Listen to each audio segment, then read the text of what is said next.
Good evening, everybody. Welcome to another Friday night chill stream here at Calls. We're going to be looking at some round three weekend golf for the AT&T Byron Nelson. Perhaps getting into a little bit of baseball as well. I am sure the second regular will make her presence known here shortly. But welcome to the stream. Much more laid back. We're going to relax, and I'm going to dig into a lot of statistics.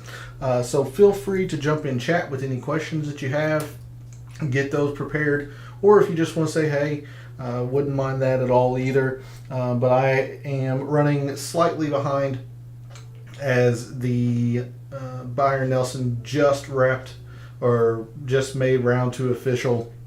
So I am still setting up all of my kind of Friday night settings. A little bit different than my show during the week. But speaking of the week, hopefully it went well. You are ready to relax. How is your Byron Nelson going? If you made any wagers, how are they looking? How are your lineups looking?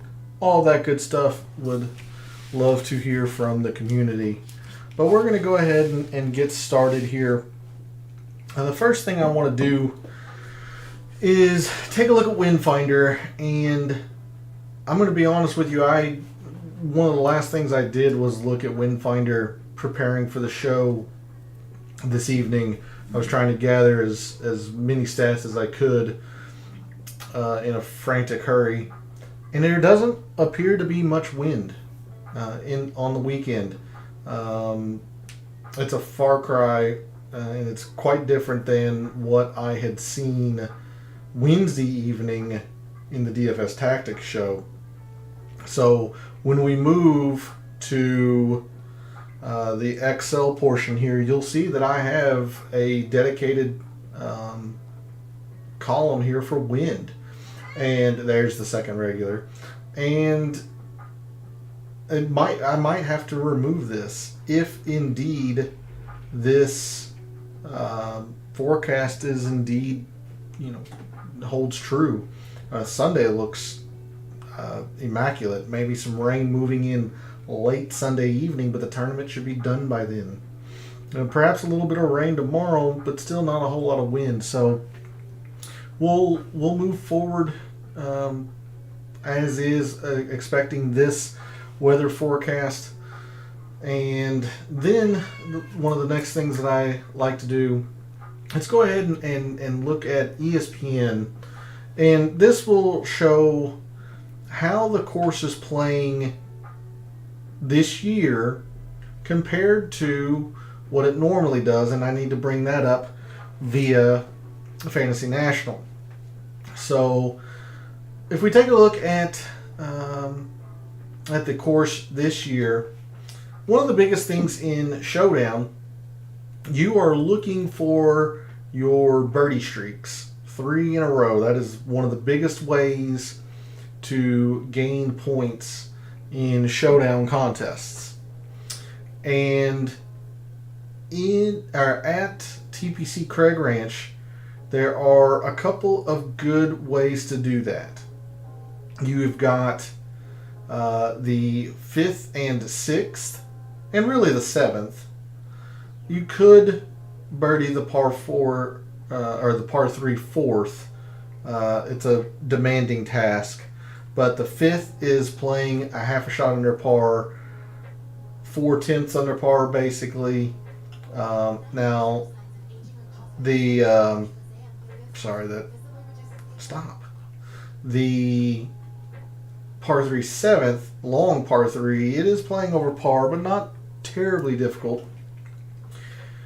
So this is a pretty good run here, but if you'll notice, for the players that are starting on 10, they don't really get the opportunity to play 8, 9, 10, and 11 in that whole stretch. If a player is starting on 10, they're going to have to try to get a birdie streak with the 12th, and that is one of the harder holes on the course.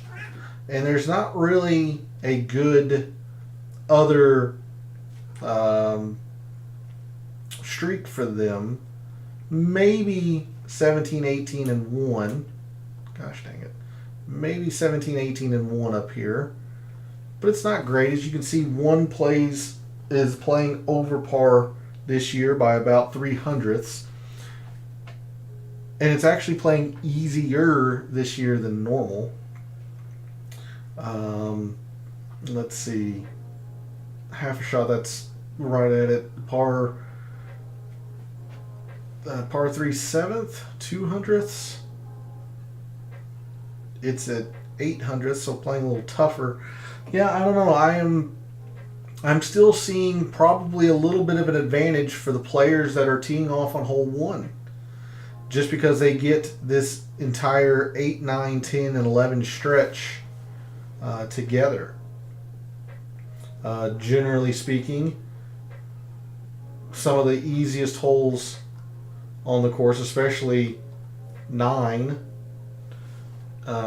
Now, 8, 10, and 11 generally play to anywhere from 7/100ths to 1 full tenth. And it's playing much easier than that this year. 2 full tenths here, basically a full tenth. Maybe a little bit tougher on the 11th, but I'm still seeing a pretty decent advantage for players that are starting on hole 1 because they're hitting this entire 4-hole stretch together.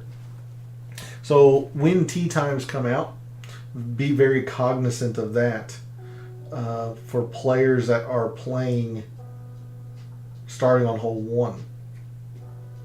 All right, we'll keep all of that up. I'll have the in-tournament stats if we need it. But let's go ahead and move to Microsoft Excel. And one of the first things I want to do, as I always do on a Friday Night Chill stream, let's kind of go over the lineups that I have submitted in my contests. It looks like it's going to be a pretty difficult week for me. I have managed to only get 2 6 of 6s through. And you can see the lineup with Scotty Scheffler is a 3 of 6. So not good. Not good. I do have a little bit of potential here. Hideki has played well. Austin Eckroat, Eric Cole, and so on. So these 2 6 of 6s look like they could be cashing unless something big happens and one of these players makes a big move. I do have some promising 5 of 6s here. Adam Scott, I mentioned all Wednesday evening how I'm not usually an Adam Scott backer, but everything lined up well for him. So it makes a lot of sense. So I've got some decent 5 of 6s. Let's see, one. I can't really say that's a decent 5 of 6. It is a 5 of 6, but yeah. It's not a terrible 5 of 6 there, and that's a pretty good 5 of 6. So I've got some potential, but I'm pretty disappointed with how things went overall.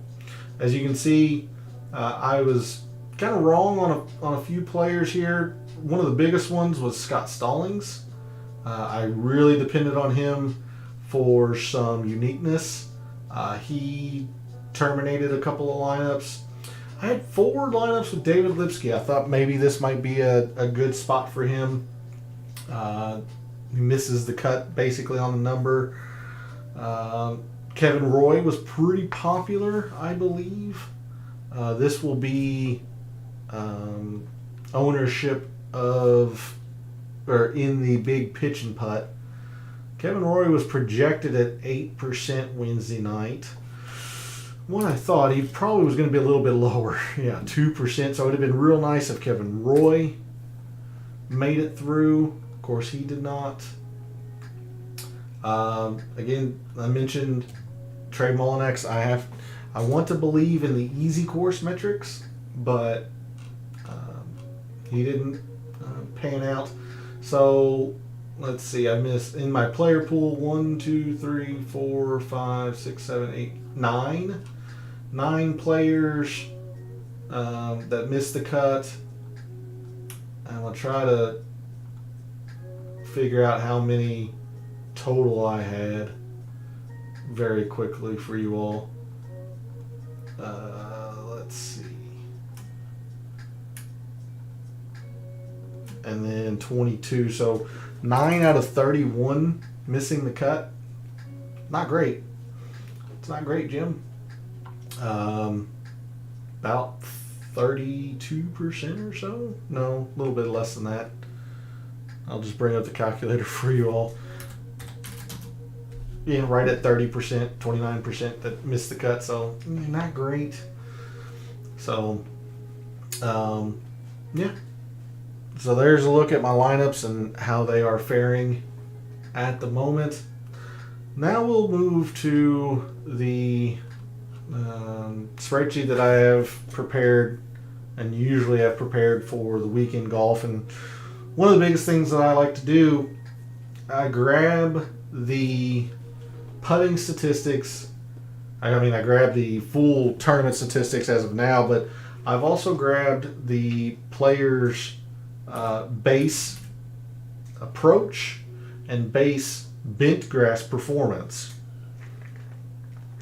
Those two columns are hidden just to remove some noise, and then these two columns here are the difference between a player's performance this week and their baseline. And you can see Scotty Scheffler is 66 spots better. That might not be the best color, but he's 66 spots better putting. He's just been putting the daylights out so far this week, and that's why he is number one or leading the tournament. Again, I will keep this wind column in there, but with the forecast the way it is, we might not have much to do with this column. It might not be appropriate. We'll definitely be looking at easy, how a player generally fares on easy courses. TBC Craig Ranch has been no different than the first 2 years. It's been very easy. Again, with a cut at -4. Let's see. So let's just kind of run through some players here. Scotty Scheffler, he's the number one approach player coming into this tournament in the field this week. He's been 12th, so it's not like he's been drastically terrible with his irons this week. But I'm going to be a bit more cautious on Scheffler. And it's a dangerous game that I was playing, and the fact that I was basically fading him. But, the putter has cooperated, and the putter can come and go with anybody, not just Scotty Scheffler. Terrell Hatton, Jason Day, these guys have drastically underperformed with their putter. Drastically. Terrell Hatton is a very good bent grass putter. He's outside the top 100 in the field so far through the first 2 days. Granted, he has never played this tournament, so there could be something to that. Now, Jason Day, he is a good bent grass putter. He has played here both years, and he's been atrocious on the greens. He is the number one iron player this week, so you would have to think that might come back down to earth a little bit. But I don't see any reason not to invest in Jason Day, especially since the putter should cooperate a little bit more this weekend. It's surprising to see Tom Kim pretty bad, but he's overperformed his putting and is still 48th. He's not been very good off the tee. So a little bit cautious on Tom Kim, although he made a big run today I talked about Hideki and how generally like he is putt well here at TPC Craig Ranch, and you see by his baseline this should be a huge red flag, but he has been positive here at TPC Craig Ranch in putting. Whatever it is, he likes these greens, so I am going to be optimistic with Hideki. Especially since his irons appear to be cooperating this week, and he's not nearly this bad off the tee. He's not. In fact, I apologize. The second regular is really making her presence known. I kind of want to look at see who's been the highest in terms of driving distance this week. Just out of curiosity.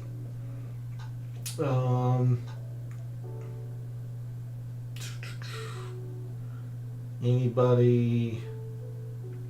Where is Hideki?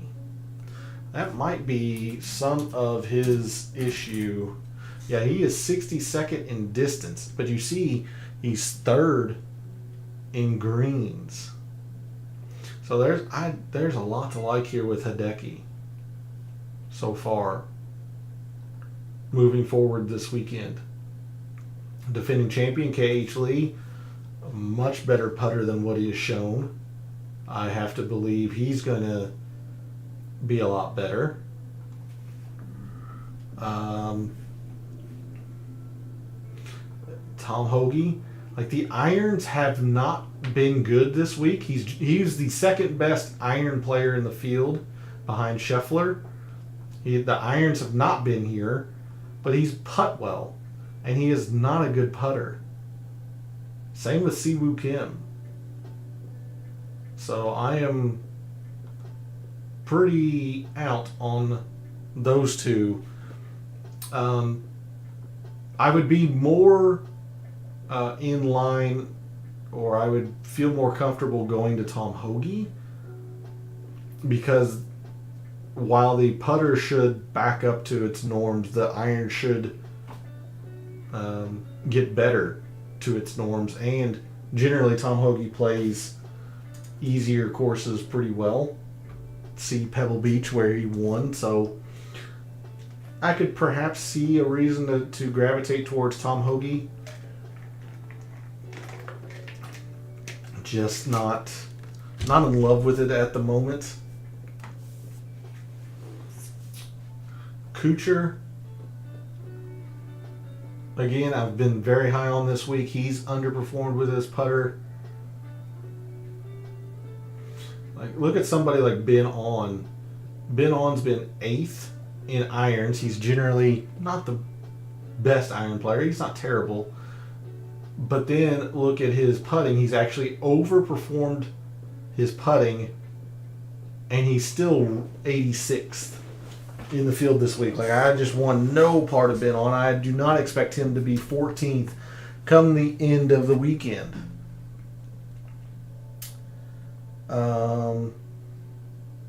Yeah, like Saying You'll Know has been a great story, or at least was a great story for the first day.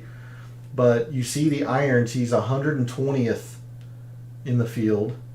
He's generally the 5th best putter. So, but the irons generally aren't that good. And he was lights out day one. I don't want really any part of Saying You'll Know. Ryan Palmer looks like he's been heads and tails above himself. Marty Doe, heads and tails above himself. Look at there. I'm scrolling on down here a little bit.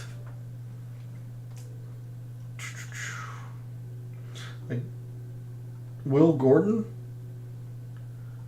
he is one of the worst putters in this field. And he's 7th. You have to think that's going to come back down to earth a little bit. but he's generally a better iron player, kind of like Tom Hoge. So I won't mark him completely in red, but that really is, that would scare me away. I don't want much to do with Scott Piercy. He generally does not play easy courses the best. He's usually better in the wind as well. And if the wind picks up, or with the wind dying down, I should say, with this forecast, like I just don't see it with Scott Piercy. Again, I'm just kind of going through some players that stick out to me. If you have any questions, feel free to jump in chat. Would love to answer your all's inquiries.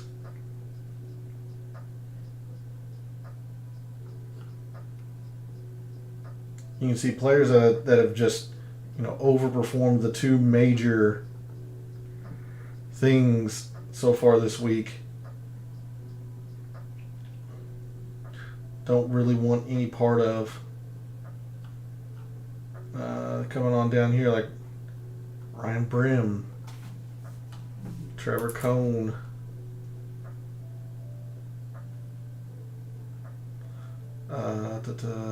Bill Hawes,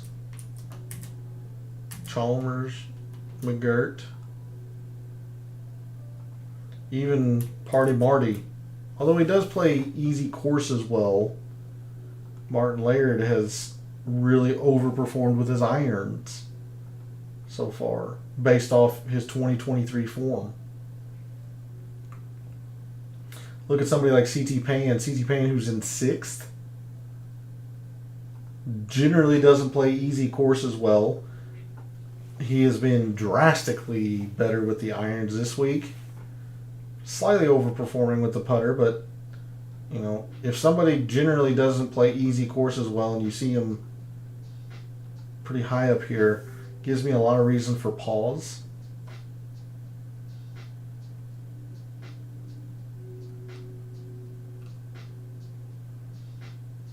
Like Norlander, again, I would not expect Norlander to finish 6th.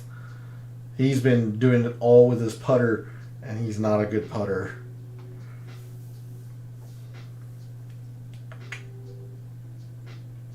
Mm-hmm.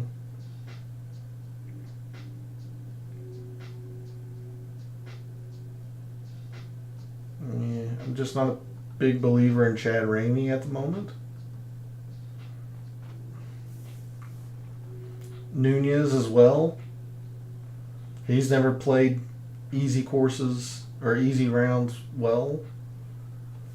I do not expect him to continue the amount of success he's had, and he's generally better in the wind, and it's supposed to calm down. So,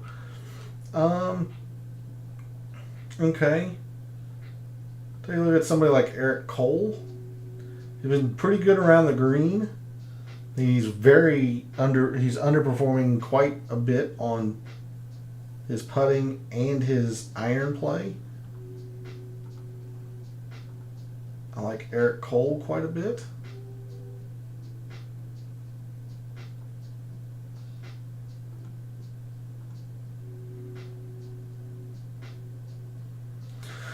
Ooh, Sam Stevens, that's tough. Of course, underperforming the putter quite heavily. The irons haven't been too much overperforming. He's not really played easier courses well. I don't know. Sam Stevens is pretty interesting, especially since he's already sitting in 6th.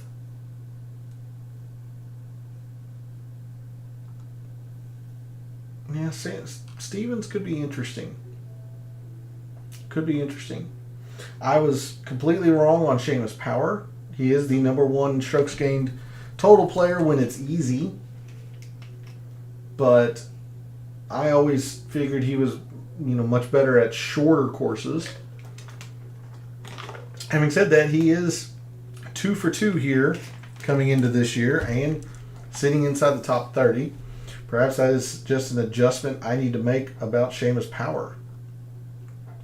Because you would have to think the putter is going to get better. And we know he likes easy courses. So I would think you would want to put a lot of stock into Seamus Power.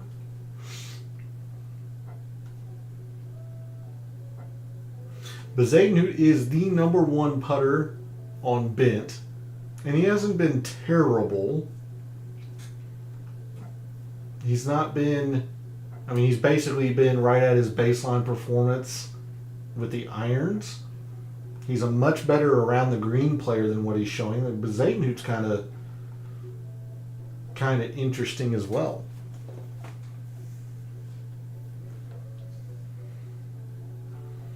If we go down into the mid and low sevens,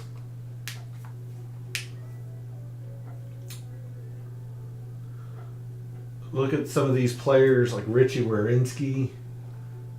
Has not been good. He's killing it with the putter right now. Like I see Werenski falling off.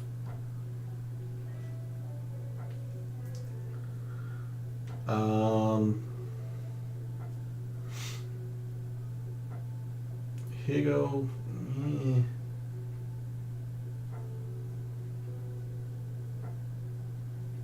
Novak. 65th.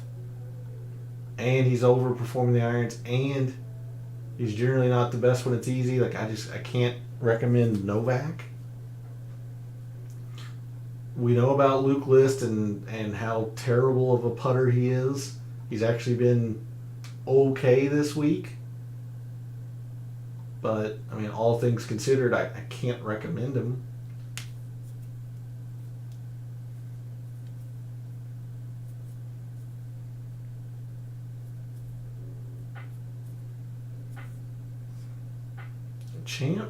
Champ's generally a better putter on bent than what he has shown this week. But he's just generally not a good putter. I don't know. I want to believe in Cam Champ, but that's just, it's hard to do.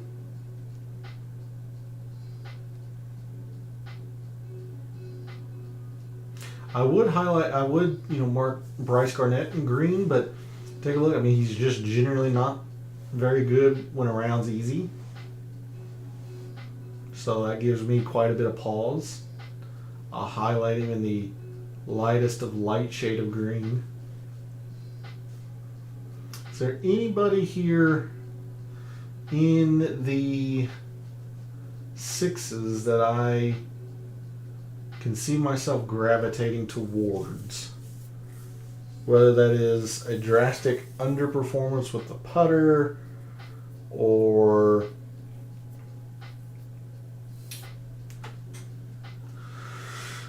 easy rounds.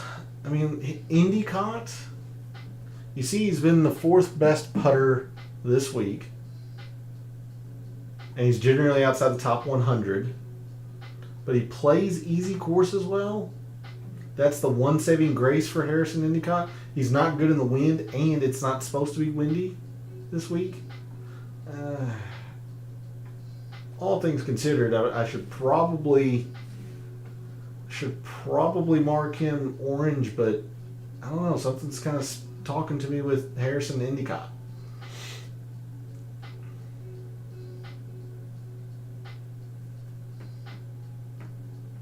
Anybody else down here that is perhaps worthy of a look? I mentioned Roger Sloan in the dart throw that he was Wednesday evening. He makes the cut. He's not drastically overperforming his putting. Of course, he hasn't been on the PGA Tour in 2023, so he doesn't have any iron or stroke gain approach to measure off of. I don't know if you want to take a long shot. I don't hate the idea of Roger Sloan again, I guess.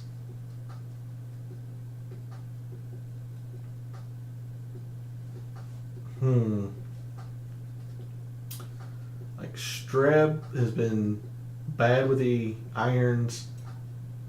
He's generally better with the putter, but he's not good on easy courses. Ryan Armour, only okay on easy courses. Davis Thompson, now this could be interesting. He is generally a short game player, which you wouldn't think is what is needed here. But he's been number one around the green this week, and he's generally a little bit better putter than what he's showing. Don't hate it. Not in love with it, but I don't hate it. Especially since he's generally at his best when it's easy.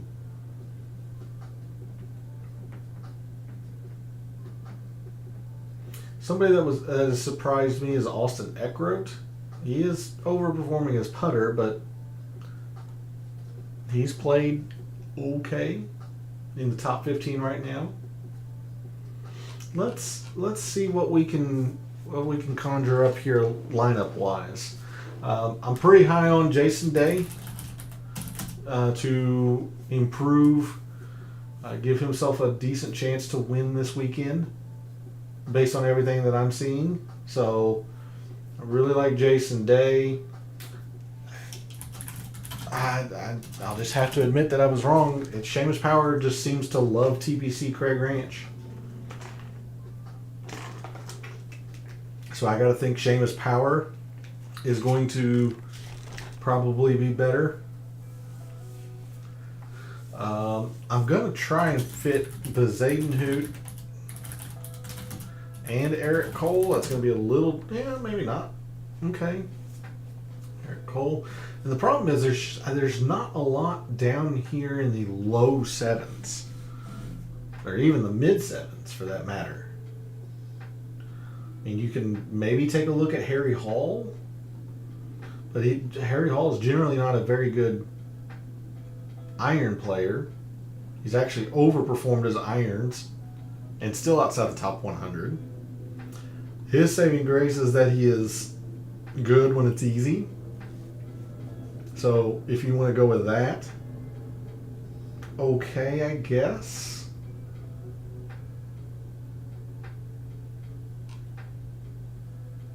But I don't particularly like it. It might be, if we put in maybe a Davis Thompson. Yeah, we're at 8,000. I mean, that's Sam Stevens. So, who's, he's underperformed the putter, but he's generally not very good when it's easy. So, I don't hate that. That could be one idea of a lineup shell. But with the amount of 6Ks that I can see myself throwing in, maybe we do a Roger Sloan and an Endicott. And if you're doing this, then you're just trying to get really super greedy. I mean, I don't want to use Scheffler. I think the putter comes back down to earth a little bit, but if you've got the money, why not? That's the reason why you're doing a double six, is to do something like Scotty Scheffler, probably like a Hideki.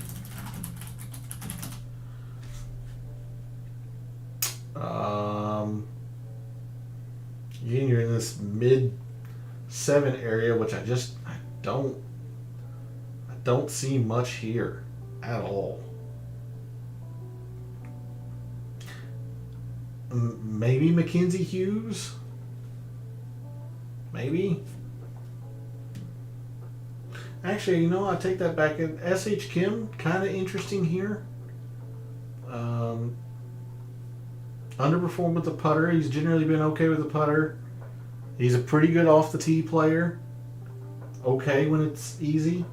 I don't hate S.H. Kim, actually, based on what I'm seeing. And then The 7,500 is Mackenzie Hughes. That could be another way to go about it. A super duper stars and scrubs look with Scotty and Hideki, going with the double six and Endicott and Roger Sloan. Apologies, I see my phone here, just making sure I'm not missing anything important. Nope.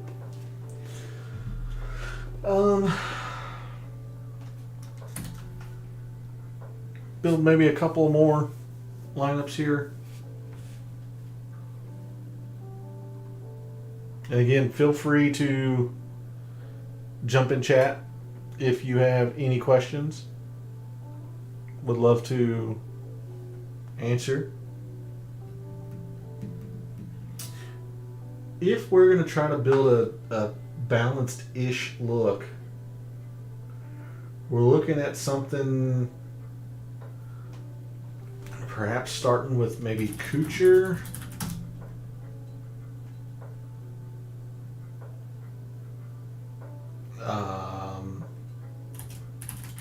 Power. Zadenhout.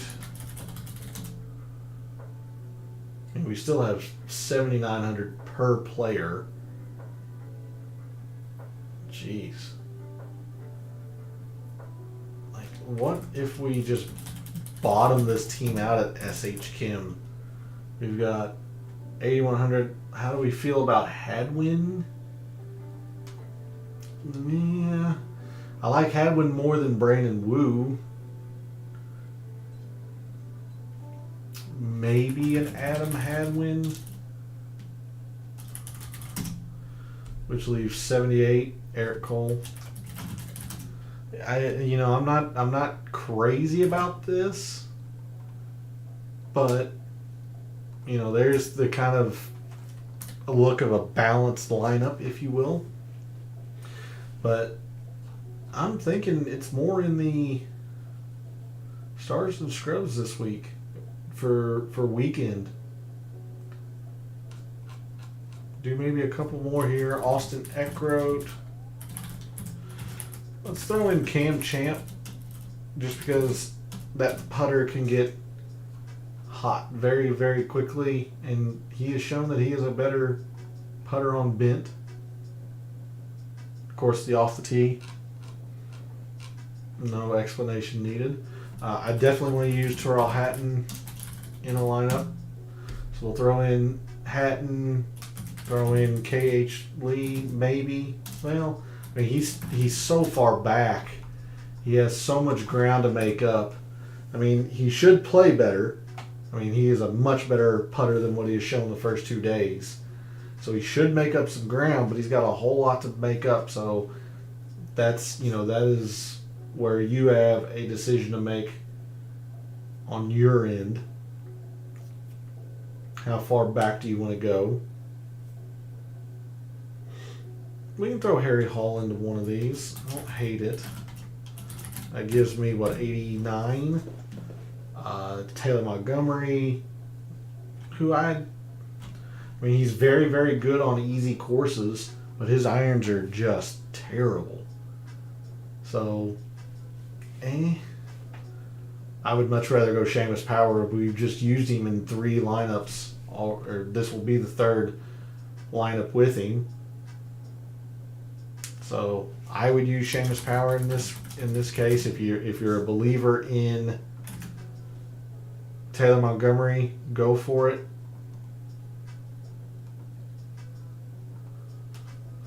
Let's do one more here.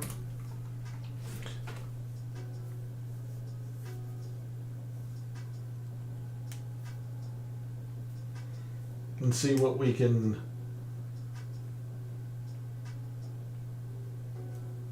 conjure up.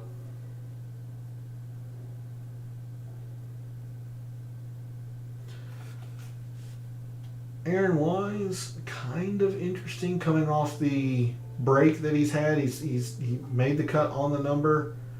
He has the capability to. He's a much better iron player than this. This is, again, coming off the break. Once his irons get going, like Aaron Wise might be kind of interesting maybe. Let's see here, Doc Redman at 14th. The irons aren't this good, generally speaking. Sean O'Hare, again, the irons overperforming. Could be having a good iron week, sure. And if that's the case, then the putter should come back. I'm going to mark it in just the slightest of red. I can understand if you want to go there. I'm a little concerned about Garnett because he's generally not very good when it's easy, but you know, he's underperformed his metrics.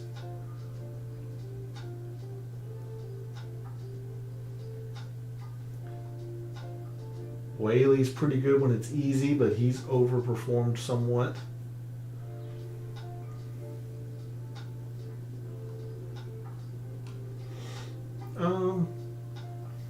Just trying to use some different names in here. I used Eckroat. I've used Thompson, Endicott, Sloan.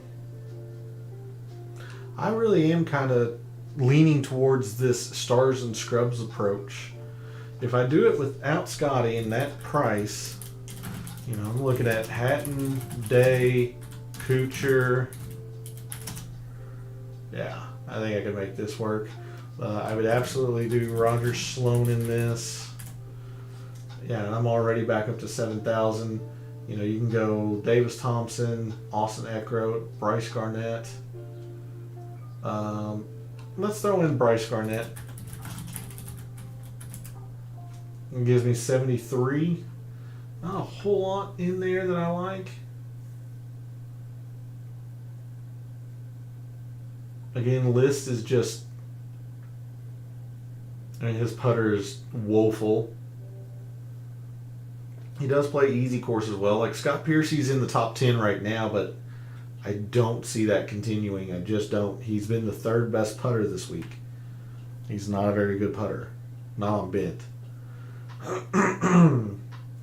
So, you know, whether you want to take a chance with Piercy, actually, it probably, Garnett might not be the way to go there. Let's go, if we go up to Champ, I don't know why, Cameron Champ's just kind of speaking to me. Vincent Norman also could be something. Don't hate that. Oh, that's not the wrong color. That's not the right color. I wanted it a little lighter. If we go Sloan, let's go Vincent Norman, 7,000 even. That's Cameron Champ. If you're not there with Champ, I can understand. Maybe this is where you go with Garnett or pick, you know, another player. I'll put that one over there. That's the, you know, the stars and scrubs kind of look. If you don't use Scheffler, you're more apt to move some money around. And I think that's where I'm leaning for weekend golf. And of course, all of this is determinant on tee times. So let's see if tee times are out for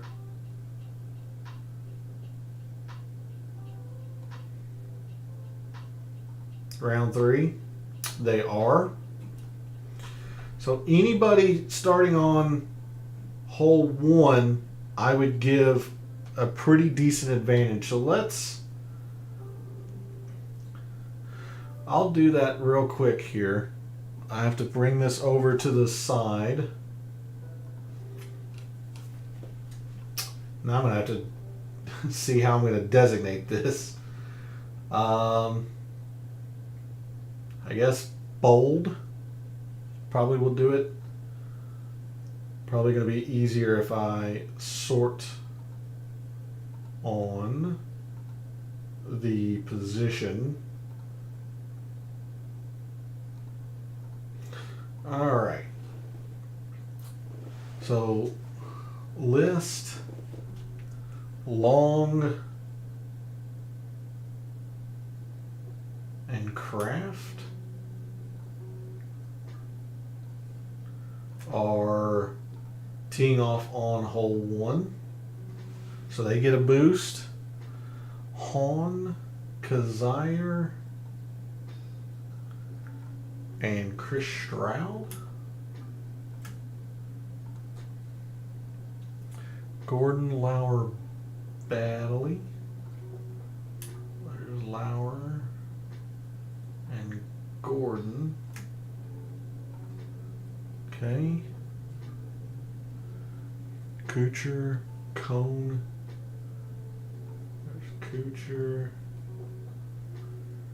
Trevor Cone. And Hoagie. Okay.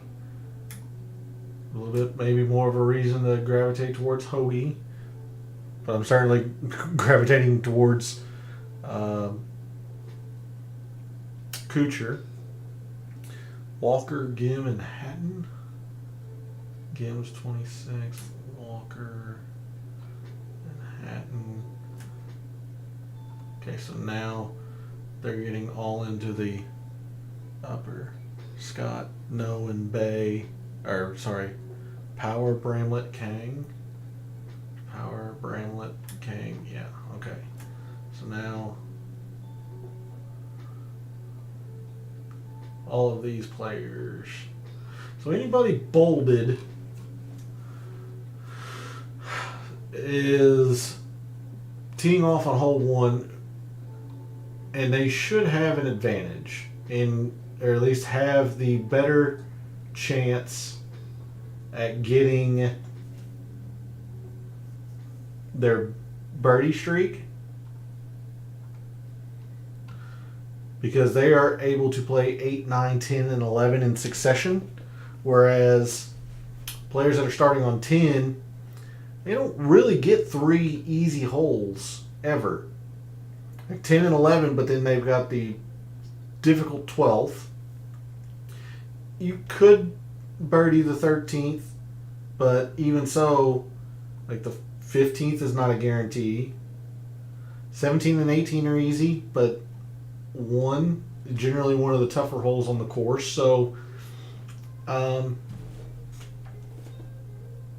pretty big advantage for players that are starting on hole 1, or teeing off on 1 tomorrow. And those are the players that are bolded. So with that, do we need to adjust anything here? Certainly, makes me really gravitate towards Seamus Power and Matt Kuchar, Hideki, Tom Hoagie. Could be somebody that you might want to look into.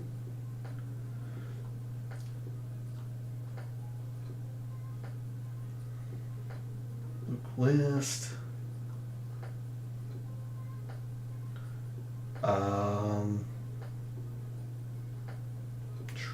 Baddeley? Maybe.